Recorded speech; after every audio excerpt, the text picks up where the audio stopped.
Olá, eu sou Aildo Ribeiro, eu sou vistoriador de imóveis e eu vou abrir esse espaço aqui no nosso canal para poder fazer um embate, né?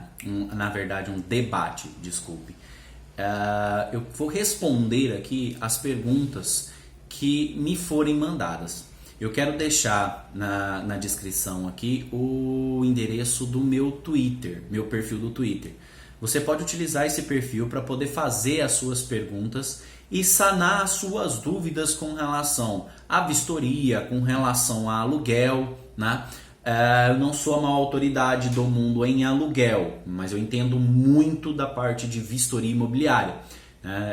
Não sabendo responder qualquer tipo de pergunta, nós vamos consultar alguns corretores de imóveis que têm mais a ver com o aluguel em si. Eu separei aqui hoje 4 perguntas de toda a gama de perguntas que me fazem durante o tempo, né?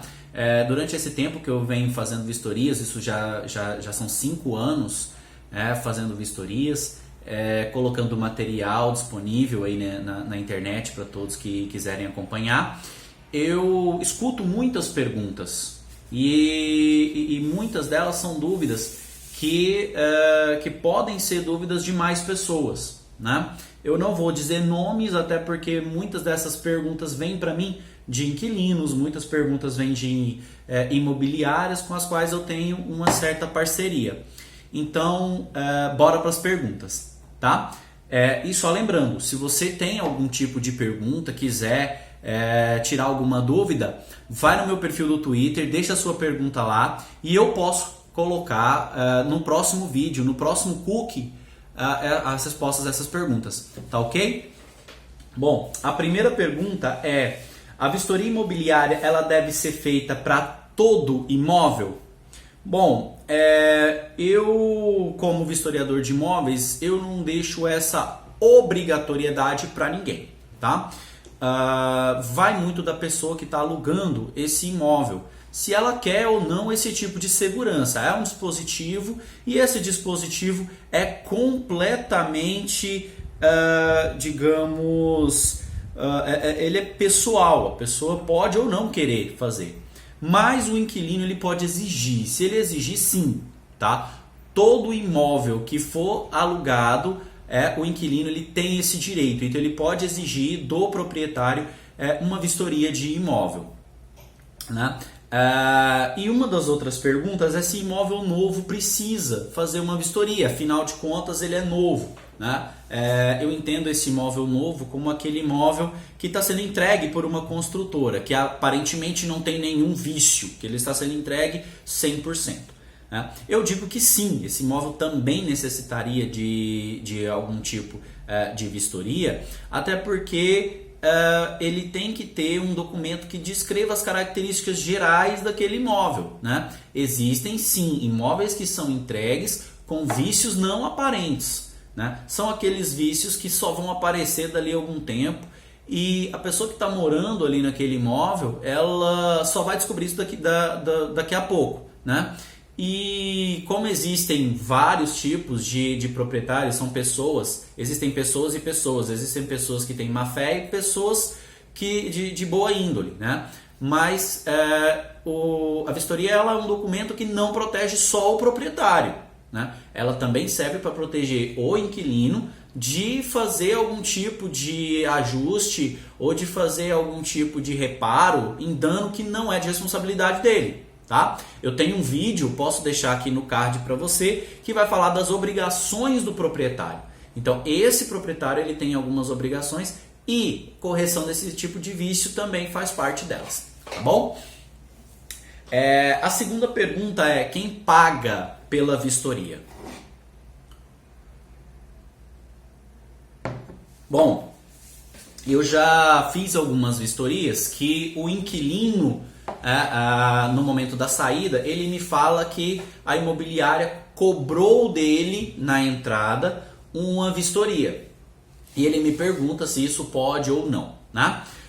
De acordo com a lei do inquilinato, né, para quem tem dúvida sobre a lei do inquilinato, Eu também vou deixar o link para você acessar essa lei aqui nos comentários depois do vídeo, tá bom?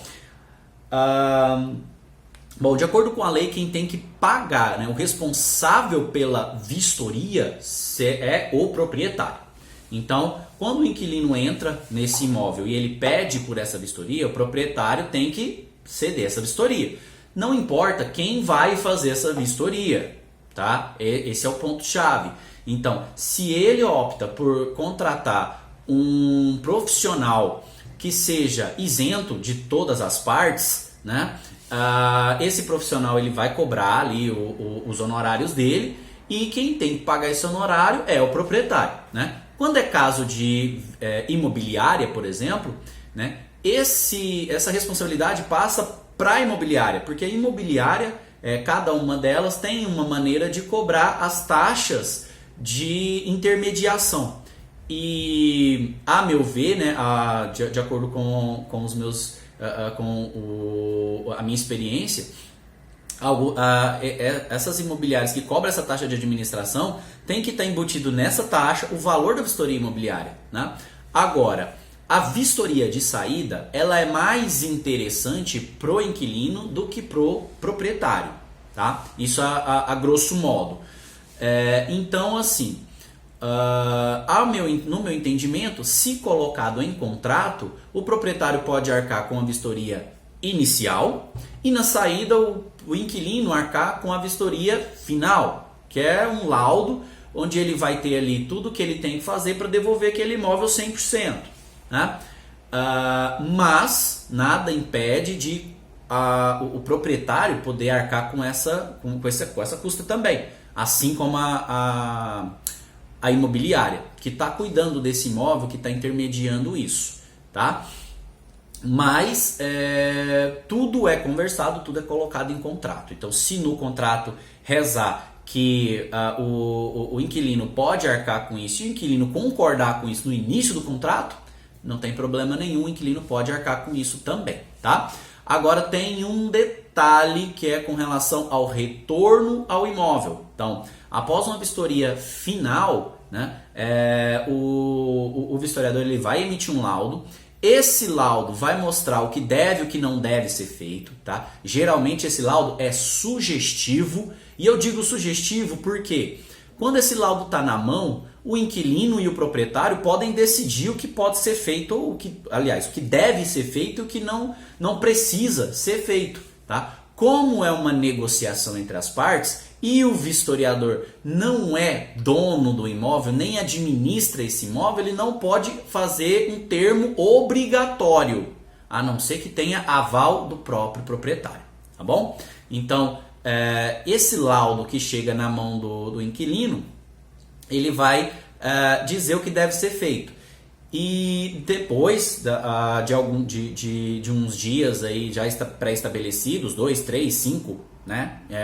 Independe, o vistoriador vai voltar nesse imóvel. Essa volta, para que seja feita essa conferência, ver se tudo que está no laudo de vistoria final foi cumprido pelo inquilino, né? A gente dá o nome de retorno. O primeiro retorno, eu como vistoriador, na minha equipe toda, eu não cobro, tá? Eu não costumo cobrar, porque eu entendo hoje que o retorno é uma parte integrante da vistoria final. Se eu peço para você fazer, eu tenho que ir lá conferir para ver se você fez ou não, tá? Mas se eu chego no local e o que eu pedi não foi feito, aí a gente tem um probleminha, porque eu vou ter que retornar uma segunda vez. Então, aí sim, a partir da segunda vez que eu retorno ao local, eu costumo cobrar uma taxa, mas não é uma taxa de vistoria, né? Ela tem um caráter punitivo, né? Nesse caso, é uma espécie de um castigo, porque eu vou colocar essa custa do meu deslocamento, do meu tempo, né? Eu vou colocar isso sobre a responsabilidade do inquilino, porque ele não fez o que foi dito e eu tive que voltar porque ele disse que tinha sido feito, tá bom? Então, existem essas nuances, mas tudo isso pode ser determinado em contrato sem problema nenhum. A última pergunta, das que mais me são feitas, né, ultimamente, são pessoas que me perguntam: eu não sou da área, eu posso ser vistoriador de imóveis?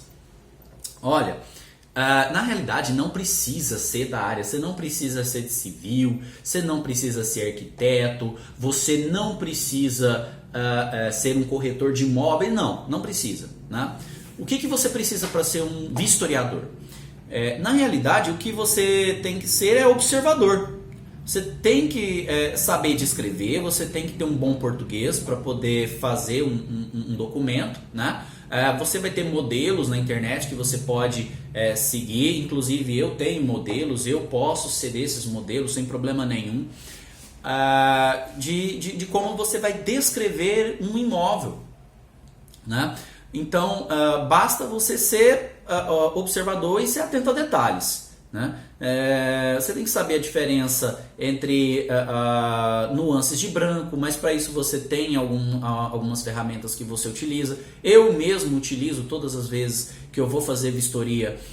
Eu utilizo uma paleta de cores, dessas que a gente pega em lojas de tinta, né?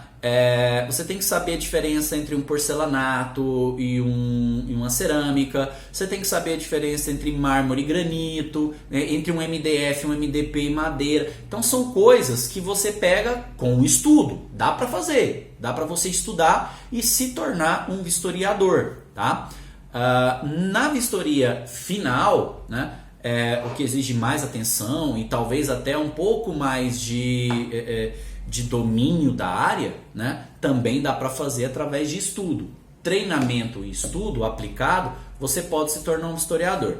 Não existe nenhuma lei, não existe nenhum tipo de pedido ou de convenção, né? de algum órgão que determine que um vistoriador de imóveis tenha que ter um curso específico ou que ele tenha que vir de uma certa área. Não. Qualquer pessoa com o mínimo de estudo, tá? Ela pode ser um historiador de imóveis. Lembrando que ela também tem que saber mexer um pouquinho ali no computador, um pouquinho de Excel, né? Porque ela tem que apresentar algumas planilhas, ela tem que saber ali saber digitar, além de utilizar o software de programas de edição de texto, né? Normal. Me desculpa, eu estou atropelando um pouco, eu não quero utilizar os nomes dos produtos, até porque são nomes patenteados e a gente não quer fazer propaganda para ninguém, tá? No mais, são essas as principais dúvidas que o pessoal tem me apresentado ultimamente, tá? Agora, se você tem alguma dúvida, não esquece. Aqui embaixo eu vou deixar para você o meu perfil do Twitter e você pode fazer as suas perguntas a partir de lá. Não esquece, me segue no Twitter e faz sua pergunta. Tá? Eu vou selecionar todo sábado, eu quero reservar um espaço para poder responder essas perguntas e poder ajudar você a saber mais um pouco desse mundo, né? Ele é novo para muita gente, tá bom? Pessoal, não esquece de se inscrever no nosso canal, tá bom? Dá o seu joinha aí no nosso vídeo, isso ajuda, isso eleva o poder do vídeo e dá mais relevância frente à plataforma do YouTube. Mais pessoas são alcançadas e eu consigo ajudar até um pouco mais de pessoas com esse tipo de conteúdo, tá bom? Ativa o sininho das notificações, você vai receber sempre que eu colocar alguma coisa nova. E comenta, deixa seu comentário aqui embaixo. Talvez você não tenha um Twitter, você pode deixar sua pergunta aqui embaixo. Forte abraço, fica com Deus e até o próximo cookie de perguntas e respostas. Tchau!